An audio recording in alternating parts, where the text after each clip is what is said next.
kwentong hango na galing sa dalawang tao nagmamahalan ng tunay. Ang ngalay Elsa at Lando, kahit parang pagkakataon ay nakakandado. Dahil wag kalayo ang uri ng buhay ng isado.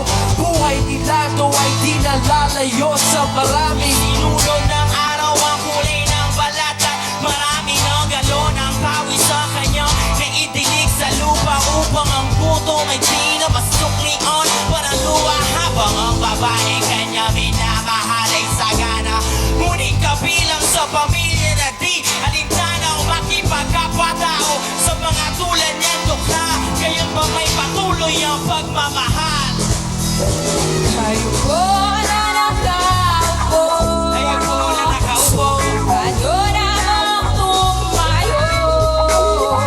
At baka matanaw, at baka matanaw ninyo tunay na kalagayan ko.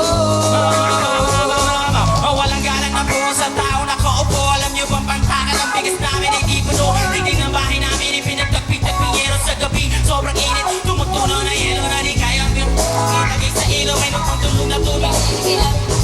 Gamit ang pagkano na inalot lamang sa Pero na nagsisabing kusina sa umaga ay aking banyo. Aking inay na may kayamanang isang kaldero na nagagamit ng bagang aking ama ay Sumelo pero kulang na kulang pa rin. Ulam na tuyot na sina 50 pesos sa paghabay pagkakasyahin. Malabong talaga maraming araw o mataas lang ang bako doon. Nagbubulag-bulagan lamang po kayo. Kahit sa dami ng pera nyo, walang doktor na makapagpapalinaw ng mata nyo. Kaya Isang